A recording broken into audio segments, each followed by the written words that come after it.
The kitchen timer chimed just as I finished arranging the last of the roasted potatoes around the perfectly cooked prime rib. Everything had to be perfect for tonight. After all, it's not every day you meet the woman who's stolen your only child's heart. My name is Maggie, and after 20 years of being a widow, my son Ethan is all I have. When he called to tell me he was engaged, I felt that familiar mix of joy and loss that comes with watching your child build their own life. But I was determined to welcome his fiancée with open arms. "Mom, you really didn't have to go all out," Ethan said, walking into the kitchen. He looked thinner than I remembered, his usually filled-out frame somehow diminished in his dress shirt. "Nonsense. First impressions matter," I replied, adjusting the centerpiece on my dining room table. "How's Chloe feeling about tonight?" "She's excited." His hesitation made me look up. Maybe we should have mentioned." The doorbell cut him off. Ethan's face went pale, and that should have been my first warning sign. Chloe Bennett was striking in person, tall, willowy, with sharp features and even sharper eyes. She wore a flowing dress made from what looked like sustainable fabric, and her smile didn't quite reach her eyes as she hugged me.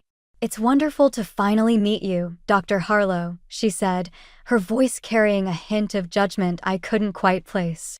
"Please, call me Maggie." I gestured toward the dining room.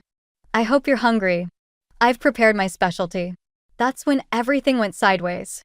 Chloe stopped dead in her tracks, staring at the spread on the table. Her face transformed from polite interest to absolute horror. "Is that meat?" "Mom's prime rib," Ethan said weakly. "It's her signature dish." "You didn't tell her?" Chloe's voice rose sharply.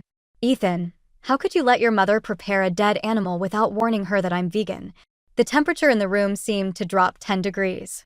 I watched my son shrink into himself, something I hadn't seen since he was a teenager. I thought. "You thought what?" Chloe's eyes narrowed. "That I'd compromise my principles? That I'd participate in this carnival of cruelty." "I'm so sorry," I started. I had no idea. "I can quickly prepare something else." "No."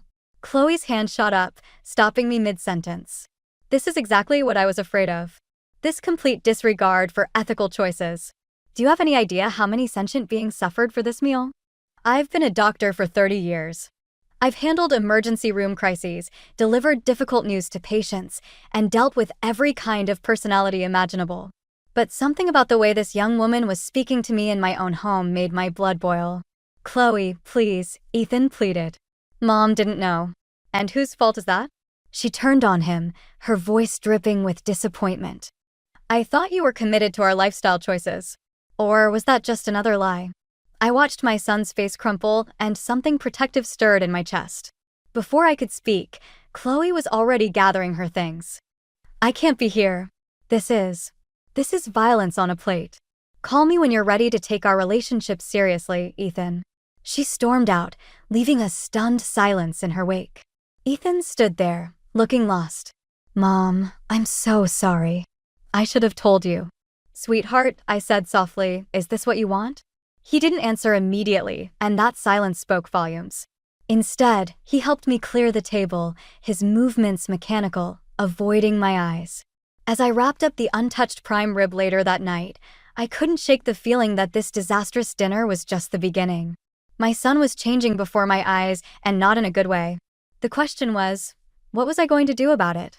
My sister Linda's words from last week echoed in my mind. Sometimes love means watching people make their own mistakes. But as I looked at the family photos on my wall, showing a happier, healthier Ethan, I wondered if there was a limit to that wisdom. 6 months flew by, and suddenly I found myself standing in an eco-friendly wedding venue that smelled strongly of patchouli and hemp. Everything was draped in organic cotton and bamboo fabrics, with potted plants serving as centerpieces. It would have been beautiful if it hadn't felt so aggressively pointed. I adjusted my recycled polyester dress, a requirement from the bride, and watched my son from across the room. Ethan was talking to some of Chloe's friends, his suit hanging looser than when he'd bought it 3 months ago. The shadows under his eyes weren't hidden by his forced smile.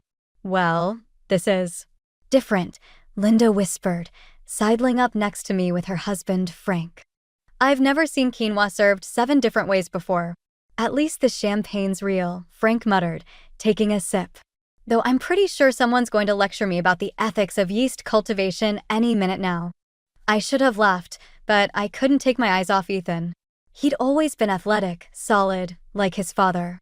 Now his cheekbones were too sharp, his movements slightly sluggish. When did he start looking so fragile? Have you tried talking to him? Linda asked, following my gaze. Every time I bring up his health, he gets defensive. Says he's never felt better. I watched as Chloe appeared beside him, her wedding dress made of raw silk and decorated with preserved flowers. She wrapped her arm around his waist, her fingers digging into his side like she was marking her territory. "Ladies and gentlemen," the wedding coordinator announced, "please take your seats for the reception dinner." The menu cards at our table listed items I could barely pronounce. Frank stared at his plate of mushroom-based fish with the expression of a man facing execution. "What exactly am I looking at?" he whispered. "It's seafood without the sea or the food," Linda replied, poking at something that was supposedly a crab cake but looked more like wet cardboard. Across the room, Chloe was holding court with her activist friends, gesturing animatedly while Ethan sat quietly beside her. She hadn't touched her food, but she kept glancing at his plate, monitoring each bite he took. "Remember when he used to inhale those burgers at our Sunday barbecues?" Linda's voice was soft with concern. Before I could respond, Chloe clinked her glass. "Everyone, I'd like to make a toast." She stood, commanding attention. "Today isn't just about love, it's about transformation." When I met Ethan, he was lost in the fog of societal conditioning, but look at him now. She beamed down at my son. He's embraced a cruelty-free lifestyle, proving that love can open our eyes to truth. The way she said truth made my skin crawl. This wasn't a wedding speech, it was a recruitment pitch. Ethan stood to kiss her, but swayed slightly. I wasn't the only one who noticed. Dr. Kevin Simmons, my colleague who'd come as my +1, leaned over. "Maggie," he murmured, "how long has he been showing signs of anemia?" "You noticed too?" "The pallor, the dizziness." "Has he had his B12 levels checked recently?" Before I could answer, there was a commotion at the head table. Ethan had knocked over his water glass, his hands shaking as he tried to clean it up. Chloe's face flashed with something that looked like anger before smoothing into concerned wife mode. "Sweetheart, you're just tired from all the excitement," she said loudly enough for nearby tables to hear. "We should have done more juice cleansing to prepare for today." I gripped my napkin under the table, watching my son apologize repeatedly for something that wasn't his fault. The Ethan I knew would have laughed it off, made a joke. This Ethan looked terrified of disappointing his new wife. "You need to do something," Linda whispered urgently. "I know," I replied, watching Chloe dab at Ethan's shirt with aggressive efficiency. "But if I push too hard, I'll lose him completely." As if sensing my thoughts, Chloe looked up and met my eyes across the room. Her smile was pure ice as she placed a possessive hand on the back of Ethan's neck. The message was clear: he's mine now. I smiled back, letting her see nothing but a proud mother-in-law. But inside, something hardened. This wasn't just about different lifestyle choices anymore. This was about my son's life, and I was done playing nice. After 3 weeks of watching Ethan's Instagram fill with photos of green smoothies and hollow smiles, I couldn't take it anymore. I sat in my office at the hospital, staring at my phone, knowing this call could either help my son or push him further away. "Hello, Dr. Harlow." Chloe's voice was honey-sweet, but I could hear the edge beneath it. What a surprise. "Chloe, I'm calling because I'm worried about Ethan." I kept my tone professional, the same one I use with difficult patients. "His appearance at the wedding." "Oh, you mean how amazing he looked? The toxins just melting away." I gripped my desk, steadying myself. "I mean the visible symptoms of malnutrition." As a medical professional. With all due respect, she cut in, "Your medical degree comes from an institution built on outdated, carnist propaganda. Ethan's never been healthier. He nearly fainted at his own wedding. Because he was cleansing his system. The body purges toxins in waves." "He's losing muscle mass," I interrupted. "His color is poor, and his hands were shaking. These are classic signs of protein and B12 deficiency." The honey disappeared from her voice. "I see what this is. You can't stand that he's finally broken free from your influence. That he's making his own choices." "His own choices?" I couldn't help but laugh. "When was the last time he made a choice you didn't approve of?" Silence crackled over the line. When Chloe spoke again, her voice was eerily calm. I'm going to pretend this conversation never happened. For Ethan's sake. But let me be clear, your son is a grown man who chose this lifestyle. Who chose me. If you can't respect that, you'll lose him completely. Is that a threat? It's a fact. Ask yourself this, when was the last time he called you without me prompting him? My blood ran cold. She was right. Every recent call had started with, Chloe thought I should check in. He needs proper nutrition. I tried one last time. At least let him take supplements. Supplements are processed in labs that test on animals. We get everything we need from plants, just like nature intended. Her voice hardened. This conversation is over. Don't call again unless you're ready to be supportive of our choices. The line went dead. I sat there, trembling with anger and fear, when a knock at my door made me jump. Rough call? Dr. Kevin Simmons stood in the doorway, concern etched on his face. That obvious? You look like you just lost a patient. He closed the door and sat down. Want to talk about it? I found myself spilling everything: the wedding, Ethan's deteriorating health, Chloe's manipulation. Kevin listened intently, his frown deepening. The symptoms you're describing are serious, he said finally. Without proper supplementation, a restrictive vegan diet can. I know. I rubbed my temples. But she's got him convinced that supplements are evil and quinoa will solve everything. He won't even listen to me anymore. Sometimes people have to hit bottom before they'll accept help, Kevin said gently. He's my son. I can't just wait for him to collapse. No, but pushing too hard might make things worse. She's already using your concern to drive a wedge between you. I stood up, pacing my office. You didn't see him at the wedding. The way she watches everything he eats, how he looks to her for permission to speak. This isn't just about diet anymore. She's isolating him. Classic signs of controlling behavior, Kevin agreed. But confronting her directly clearly isn't working. I stopped at my window, watching patients and families in the parking lot below. Somewhere out there, my son was getting weaker while his wife convinced him it was strength. I need to document everything, I said finally. Every symptom, every incident. If he ends up in the hospital. When, Kevin corrected quietly. At this rate, it's when, not if. I turned to face him, my decision crystallizing. Then I need to be ready. Because when that happens, she won't be able to spin it away with talk about toxins and cleansing. Just be careful, Kevin warned. People like Chloe can be dangerous when they feel threatened. So can mothers protecting their children, I replied, picking up my phone to text Linda. I needed allies and I needed a plan. Because Chloe was right about one thing: this was war. And I wasn't going to lose my son without a fight. The knock on my door came just after midnight. I'd been reviewing patient files, trying to distract myself from worry, when I heard it. 3 soft, hesitant taps that made my heart stop. Ethan stood on my porch, hunched against the rain. In the porch light, I could see angry red scratches across his forearm. His shirt was torn at the collar. Can I come in? His voice was barely a whisper.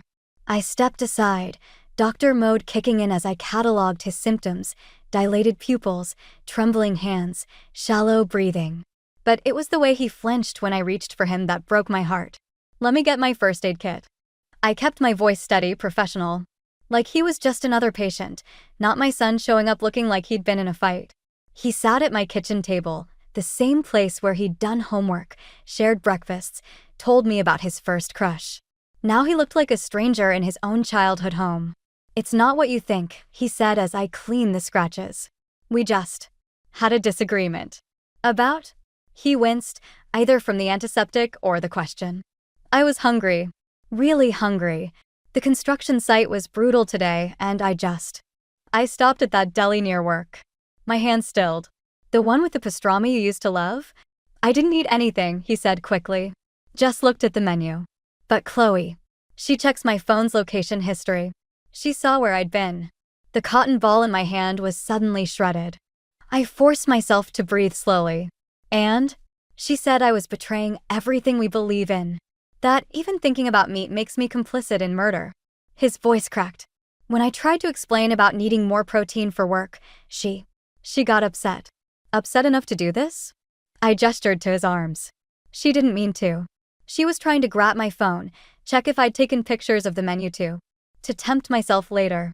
He laughed, a hollow sound that scared me more than the scratches. That's crazy, right? That sounds crazy when I say it out loud. I wanted to shake him, to scream that yes, it was crazy. Instead, I asked, where is she now? At her sister's. She said she needs space to process my betrayal. He rubbed his face. Mom, I don't know what to do. I love her, but I'm so tired. All the time. And sometimes, when I'm at work, I get dizzy. Ethan. But she says that's just the toxins leaving my body. That I need to push through it. That if I really loved her, I'd be stronger. The first aid supplies clattered as my hands shook with rage.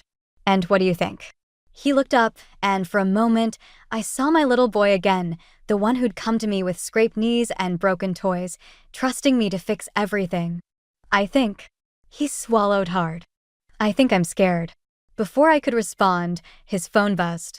The color drained from his face as he read the message. She's coming here. He stood up so fast he stumbled. I have to go. She can't know I told you anything. You don't have to leave. Stay here, let me help. You don't understand. She'll say you're poisoning my mind. That you're trying to destroy our marriage. He was already backing toward the door. Please, don't tell her I was here. Don't tell anyone. Ethan, wait. But he was gone, disappearing into the rain like a ghost. I stood in my kitchen, surrounded by bloody cotton balls and antiseptic wipes, feeling more helpless than I had since his father died. The doctor in me was screaming about documented abuse, about the need for intervention. The mother in me was ready to hunt Chloe down. My phone lit up with a text from Linda. Everything okay? Saw lights on. I stared at the message, thinking about Ethan's pleading eyes, his trembling hands, the way he jumped at shadows. No, I typed back. Nothing is okay. Need your help. Come over tomorrow. Bringing reinforcements. Because this wasn't just about food anymore. This wasn't even about control. This was about saving my son's life, whether he was ready to be saved or not. And Chloe? She'd just shown her true colors. Now I had proof and a mother's fury to fuel what came next. The call came during my morning rounds. Frank's gruff voice cut through the hospital's ambient noise. Maggie, get to Memorial East now. Ethan collapsed at the construction site. My world narrowed to tunnel vision as I ran to my car. The same hospital where I delivered the news of his father's heart attack 20 years ago. History has a cruel sense of humor. I found Linda in the emergency waiting room, pacing. They're running tests, she said before I could ask. Frank's giving his statement to OSHA. Apparently Ethan was 30 feet up when he passed out. Thank God for the safety harness. My medical training ward with maternal panic. Any word from Chloe? She's on her way. Says it's all our fault for. Linda's jaw tightened. For poisoning his mind with negative energy. Before I could respond, Kevin appeared in scrubs. The look on his face made my stomach drop. Severe malnutrition, he said without preamble. Anemia, dangerously low protein levels, multiple vitamin deficiencies. His body's literally consuming its own muscle mass. Maggie, if he'd been any higher on that scaffold. I gripped Linda's arm for support. Is he conscious? In and out. We're starting him on 4 nutrients, but what do you think you're doing? Chloe's voice cut through the corridor like a whip. She stormed toward us, phone in hand. I've already contacted our holistic healer. We're transferring Ethan to a natural wellness center. The hell you are, I snapped, stepping between her and the treatment area. He nearly died today. Because you've all been undermining his commitment. The stress of your constant judgment is what made him weak. Weak? My voice shook. I just saw his blood work. His body is shutting down because you've convinced him that proteins and supplements are evil. How dare you blame me? I've saved him from. Mom? Everything stopped. Ethan's voice, weak but clear, came from the nearby room. I moved toward it, but Chloe shoved past me. Baby, I'm here. Don't worry, I'm getting you out. Step away from the patient. Kevin's authority filled the room. As his attending physician, I'm ordering a psychiatric evaluation before any decisions about transfer are made. Chloe whirled on him. You can't do that. He's my husband. Watch me. Kevin's voice was steel. Security's already been called. I approached Ethan's bed while Chloe argued with Kevin. My son looked small against the white sheets, tubes running into his arms. His wedding ring was loose on his finger. The harness caught me, he whispered. But I saw Dad. Just for a second. Something inside me broke and reformed. Ethan, listen to me. You're staying here. No wellness centers, no holistic healers. This ends now. You can't make that decision. Chloe shrieked, lunging forward. Security arrived just in time to catch her arms as she tried to reach the 4 bags. Ethan, tell them. Tell them I know what's best for you. But Ethan was looking at his hands, at the prominent bones in his wrists. I can't feel my fingers properly anymore. That's the toxins leaving. No. His voice was quiet but firm. No more toxins. No more cleansing. I want to get better. The look Chloe gave him could have frozen hell. If you let them poison you with their medicines, we're done. Do you understand? Everything we've built, everything we believe in. Everything you believe in, he corrected softly. I believe in staying alive. As security escorted a screaming Chloe out, I watched color return to Ethan's face, not from improved health, but from something else. Relief. Mom? His hand found mine, trembling but sure. I'm sorry. I should have listened.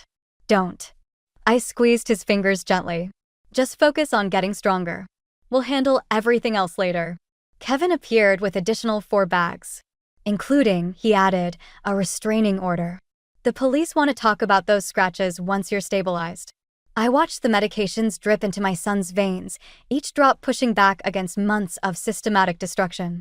Chloe's threats echoed from the hallway, but they seemed weaker now, like a spell losing its power. This wasn't the end. Recovery never is. But watching Ethan drift into a peaceful sleep, I finally felt something I hadn't in months: hope. And maybe, just maybe, a little justice. 3 days into Ethan's recovery, I woke to the sound of breaking glass. I'd been sleeping in the guest room of my house, where Ethan was staying after his discharge, when the crash jolted me awake. My first thought was that he'd fallen, his balance still shaky from weakness. Instead, I found Chloe in my kitchen, surrounded by shattered plates and the remains of the protein-rich dinner I'd prepared for Ethan. You're poisoning him, she snarled, looking wild-eyed and dangerous. Filling him with corpses and chemicals. Get out before I call the police. I reached for my phone, but she laughed, a high, unhinged sound. Already called them myself. Told them you're holding my husband against his will. Forcing him to break his ethical principles. That's abuse, Dr. Harlow. Elder abuse, since he's your caretaker. My blood ran cold. What are you talking about? The paperwork I filed. About how you're manipulating your vulnerable son, making him care for you because you're too unstable to live alone.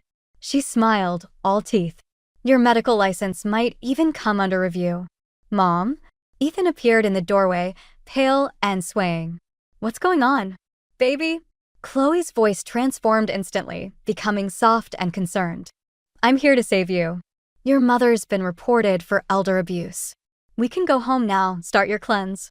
The only abuse here was you nearly killing him, I snapped, moving toward Ethan. Don't touch him.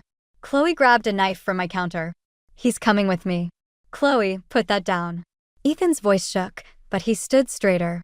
You need help. I need help. The knife wavered. I'm not the one who betrayed everything we believe in. Who let his mother fill him with poison. It's called food, he said quietly. And medicine. And I'm not leaving. Red and blue lights flashed through my windows. Chloe's smile returned, triumphant. Perfect timing. They'll see exactly what kind of monster your mother is. The next few minutes blurred. Police officers entered, taking in the scene. Broken glass, a knife-wielding woman, my trembling son. But then Chloe started speaking, her voice steady and reasonable, spinning a tale of concern for her confused husband and his manipulative mother. To my horror, one officer started nodding sympathetically. She has documentation, he said, showing his partner some papers. Claims of elder abuse, medical manipulation. That's ridiculous, I protested. My son nearly died from malnutrition. We have hospital records. Natural cleansing protocols, Chloe interrupted smoothly, which his mother interrupted with unnecessary medical intervention. She's using her position as a doctor to stop. Ethan's voice cut through the chaos. He pulled up his sleeve, showing the healing scratches. These are from her. I have pictures dated. And hospital records showing systematic malnutrition under her care. She's been tracking my location, controlling my food. isolating me from family. The officer's expressions shifted. One reached for his handcuffs. You promised, Chloe whispered, her mask finally cracking. You promised you'd never betray our cause. Your cause, Ethan corrected, nearly killed me. As they led Chloe away, she turned back, her face contorted with rage. This isn't over. Your mother's career, your reputation, I'll destroy everything. You'll see I was right. You'll come crawling back when their poison makes you sick. The door closed on her screams, leaving my kitchen in eerie silence. Ethan swayed, and I rushed to steady him. I've got you, I murmured, helping him to a chair. She's right about one thing, he said quietly. It's not over. She'll keep coming back, keep trying to save me. I looked around my destroyed kitchen, at the wasted food that could have helped my son grow stronger, at the knife still lying where Chloe dropped it. The police would need statements. The hospital would need to be notified about potential security issues. My career might face scrutiny from her false claims. But my son was alive and choosing to stay that way. Let her try, I said, starting to clean up the mess. We've survived worse. Ethan picked up a broom, his hands steadier than they'd been in months. Together this time? Together. Because sometimes rock bottom isn't where you lose everything, it's where you find what's worth fighting for. A week after the kitchen incident, I found Ethan sitting at our old breakfast nook, staring at divorce papers. The morning light caught the returning fullness in his face, the healthy glow slowly replacing months of pallor. Chloe's lawyer delivered these, he said without looking up, along with a manifesto about how I've betrayed the movement. I set down my coffee, choosing my words carefully. How are you feeling about that? Honestly? He traced the edge of the papers. Relieved. And then guilty for feeling relieved. Is that crazy? Before I could answer, the doorbell rang. Through the peephole, I saw Chloe, looking immaculate in sustainable bamboo clothing, a far cry from her wild appearance last week. We should call the police, I said. The restraining order. No. Ethan stood, steadier than he'd been in months. I need to face her. For myself. I opened the door, positioning myself between them. Chloe's practiced smile didn't reach her eyes. I'm here to talk sense into my husband, she announced. Privately. Anything you have to say, you can say in front of my mother, Ethan replied. Chloe's facade cracked slightly. Fine. You're making a terrible mistake. The movement needs you. I need you. Whatever lies they've told you about your health. Lies. Ethan's laugh was bitter. I have medical records, Chloe. Documentation of systematic malnutrition. Of abuse. That's their interpretation. You were becoming pure, transcending. I was dying. His voice was quiet but firm. I saw the scales at the hospital. Saw my blood work. That wasn't transcendence, it was starvation. Because you were weak. She stepped forward, that familiar zealot's light in her eyes. If you'd just committed fully, pushed through, he would be dead. I couldn't stay silent anymore. Your movement nearly killed my son. Your son. Chloe's laugh was sharp. You lost any right to call him that when you filled him with poison. When you turned him against everything we believe in. Everything you believe in, Ethan corrected. I never believed in it. I believed in you. There's a difference. Something dangerous flashed across Chloe's face. She reached into her bag, pulling out her phone. Fine. Then I'll show everyone who you really are. I have videos, Ethan. Of you admitting to animal cruelty, of you confessing your guilt. One click and your construction company sees their manager advocating for violence. You mean the videos you took while I was malnourished and confused? Ethan's voice strengthened. The ones where you can hear yourself prompting my responses? Go ahead. Show everyone exactly how you operated. I saved you. You controlled me. There's a difference. The phone clattered to the floor. Chloe's composure shattered completely. You're nothing without me, she whispered. Nothing without our cause. Just another mindless consumer, destroying the planet bite by bite. No. Ethan picked up the divorce papers. I'm someone who chooses to live.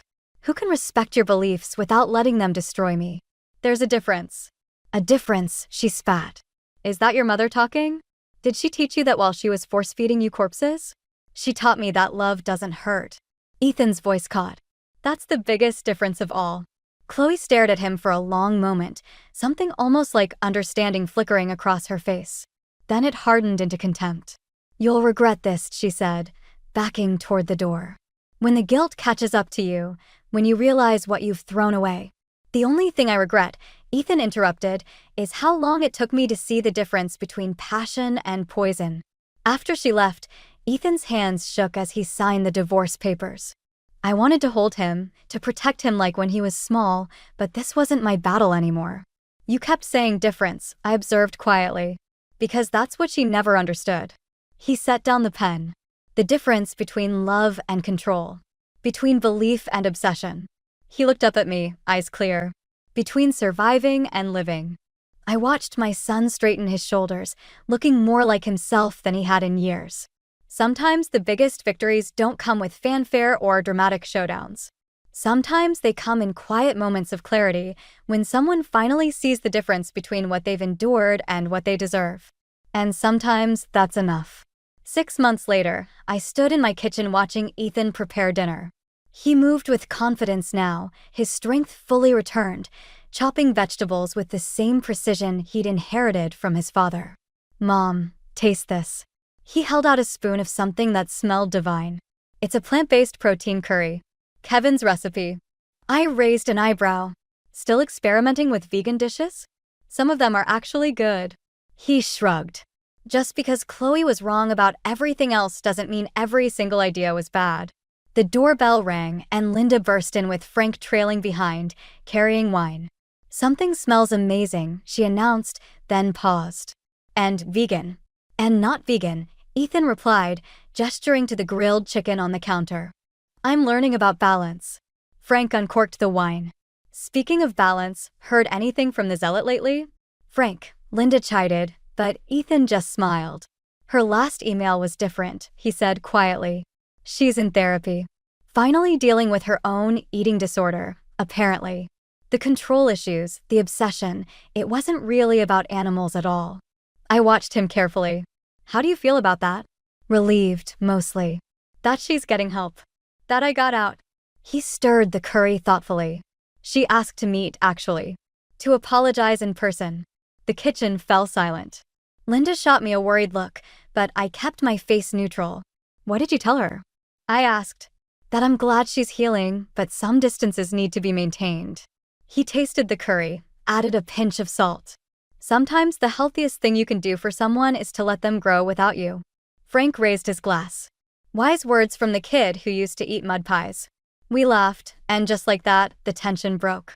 As we settled around the table, a mix of vegan and non-vegan dishes spread before us, I noticed how naturally Ethan moved between both worlds now. No guilt, no shame, just choices made from strength rather than fear. Oh! Linda remembered something. How's the new project going? The one with the shelter. Ethan's face lit up. We're breaking ground next week. A domestic violence shelter with a teaching kitchen. Helping people rebuild their relationships with food and control. And themselves, I added softly. He caught my eye, understanding passing between us. We'd both learned something about control this year, about when to hold on and when to let go. The conversation flowed easily after that, punctuated by Frank's terrible jokes and Linda's eye rolling. I sat back, watching my family, smaller than some, perhaps, but stronger for what we'd weathered together. Later, as everyone helped clean up, I found Ethan standing at the window, staring at the garden his father had planted 20 years ago. Thinking about Dad? I asked. Actually, yeah. Remember how he always said you could tell a lot about people by how they feed others? I nodded, throat tight. I get it now. It's not just about the food, it's about the intention behind it. Chloe fed me ideology. You feed me love. He paused. Dad would have seen through her immediately, wouldn't he? Probably. He was good at spotting the difference between passion and poison. Like father, like son, he smiled. Just took me a little longer to learn. As if on cue, his phone buzzed, another email from Chloe. I tensed, but Ethan just glanced at it and put the phone away.